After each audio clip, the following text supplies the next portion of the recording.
Go Island is brought to you by German Auto Import Network.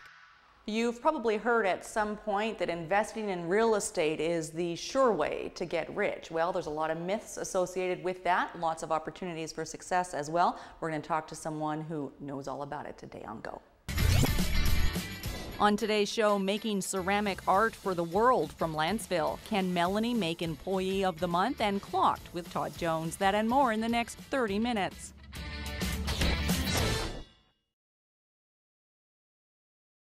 You're watching Go Island on Shaw TV Channel 4. I'm Kate Bergen. That is Julie Broad, and she is the author of a book, among other things that we're going to find out about later.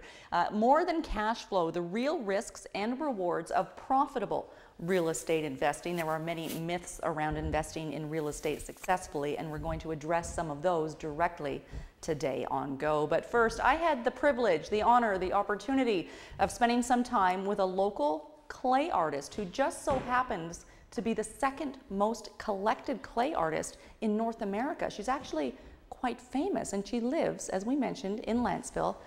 Have a look.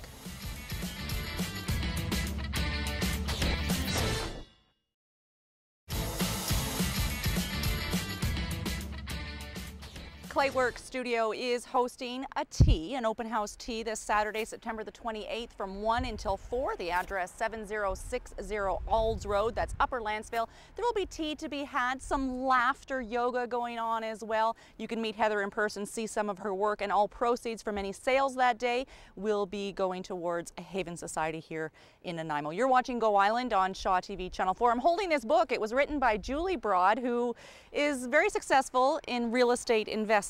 Something that I think a lot of people fantasize about. They maybe think that it's an easy thing to do, but there are lots of myths that surround that. What are some of the most common misconceptions about investing in real estate? Oh, well, there's quite a few, but passive income is one big one. So a lot of people think that real estate will generate passive income. So buy a property, kick back and relax. I mean, it's not a full-time job, but it takes time every single month. Even if you have a property manager, you want to oversee what's going on.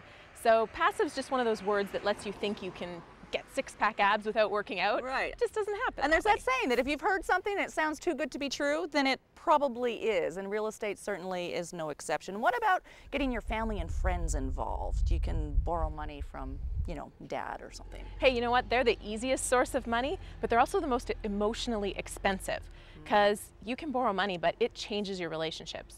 Even if nothing ever goes wrong, it still changes that relationship. So it's something you want to think about very carefully before you do. Okay, now another thing that I sort of looking through the book, and there's self-limiting talk that people have. I can't do this because I'm not smart enough, or whatever your self-limiting inner talk is. But you can actually convince yourself that you can do things that you can't when it comes to real estate, and that's just as dangerous or just as limiting. What would be some examples of thinking you can do something that maybe just isn't realistic? Well, a lot of people think they can flip and get rich. Right. That's one big thing. Reality TV probably doesn't help that at all, because you think, oh, I buy this house, I'm going to fix it up, I'm going to sell it for way more than I bought it for. But the reality is that flipping is quite risky. It takes a lot of time and effort, and you really got to know what you're doing so you can manage that budget, manage your time frame, and sell it. You can make money flipping, but it's not like they make it seem. Okay, now you have homes in Nanaimo, or houses in Nanaimo, somewhere in Ontario, and where else? We've sold all our Ontario properties, so we have Kelowna and Nanaimo. Nanaimo's our main focus now. What is the market like here? I know it changes, but today? It's a fabulous time to be a buyer. Okay. There's tremendous deals right now, really good deals. Yeah. Okay, excellent. Well, we're going to talk a little bit more with Julie later on this edition of Go Island. How do you get started? What does success look like when it comes to investing in real estate? And then how did she get started, and where did her success come from? We'll do all of that and more after a short break. Still to come today on Go Island, working at Vancouver's most luxurious resort, Monty's a Cool Cat, and on the clock for theater traditions. That and more still to come today on Go.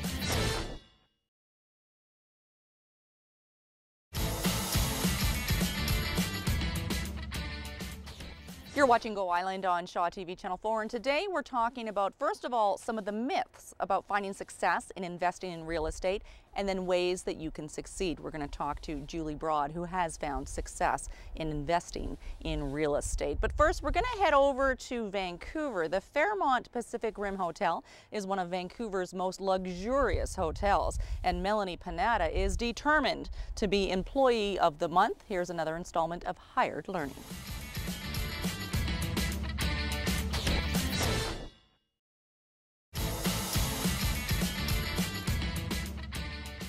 When it comes to making a profit in real estate, you need to start before you can succeed, and quite often the starting part is the hardest part. How did you get started, Julie? Or what advice would you give to somebody who's thinking maybe this is something they want to get into? Yeah, one of the simplest ways to get into it is to buy a house, live in it for a while, and then when you're ready to move to a new house, keep it, turn that into a rental, and then move into another house. Then you know the home, and it's really easy for you to handle any tenant calls that may be about maintenance or anything like that. And that's a very simple way to kind of get into it. Plus you have more financing options because it's going to be your home that you're living in. Okay, so you do that, it works, you're liking it, you're sort of thinking that maybe this is something you could be good at, make some money at. How do you find success then? And keep going forward and getting bigger and bigger and growing at it? Well, success is an interesting word because it's all in how you define the word. And for me, success is really just keeping going, right? The opposite, if you fail, that's when you quit.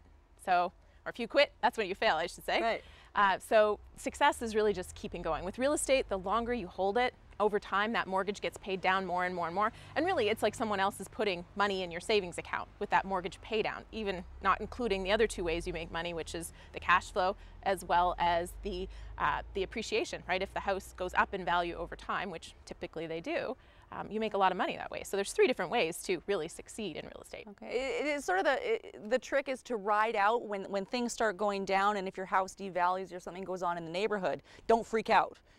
Yeah, I mean, patient. Hopefully you've bought the house so that the rent covers your expenses.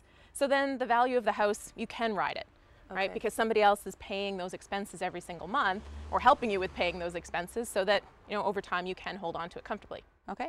We're going to talk about how Julie got her start and how she found success. It probably isn't as easy as you thought it was. We're going to spend some time now, though, at the SPCA. Kelly Robinson is hanging out with a cool cat named Monty.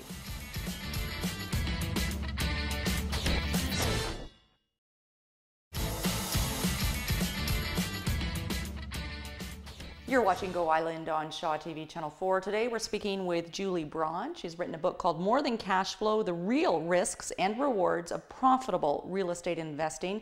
It's safe to say that Julie has been successful and profitable in her venture. You've been investing in real estate for 12 years, but you worked for 7 years simultaneous before you... That's right. Your job was a six-figure job. Mm-hmm. Finding success must have been pretty easy with that kind of salary, I would think. Well, I didn't start with that kind of salary. I actually started when I was about to go back to university, so I was a student.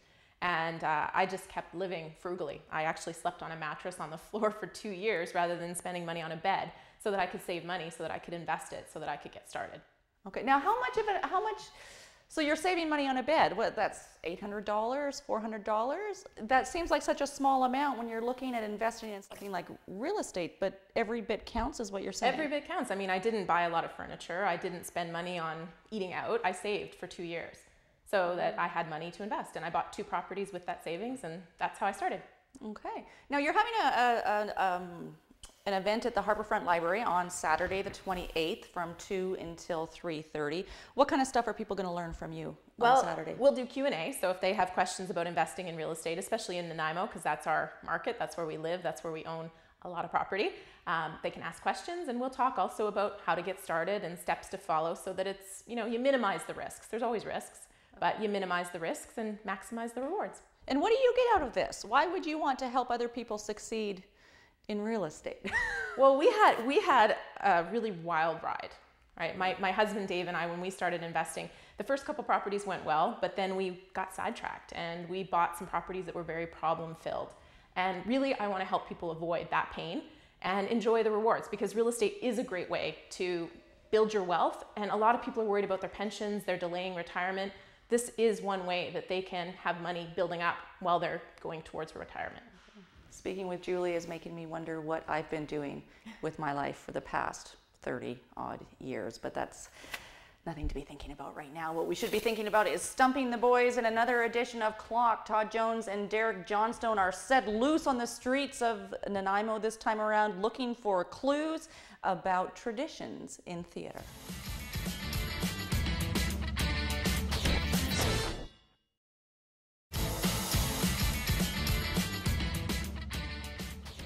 Todd and Derek won that one again. Altogether, there have been 11 episodes of Clocked produced. They have won 8 or 9 of them, so yes, I need some help. If you have something in mind that might stump them, please send me an email, kate.bergen@sjrb.ca. More Than Cashflow, Julie Broad's book, hit #1 on Amazon recently, the only real estate book in recent times to do so, and she is speaking and hosting a Q&A session at the Harborfront Library here in Nanaimo on Saturday, September the 28th from 2 until 3:30, and she'll lay out a step-by-step plan on how you can succeed in real estate. Thanks for watching this edition of Go Island. Honk to that guy too. We'll see you next time.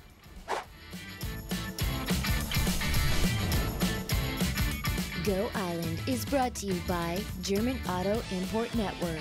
Clothing supplied by Catwalk Fashions. Kate's Hair and Aesthetics provided by Maffeo Salon.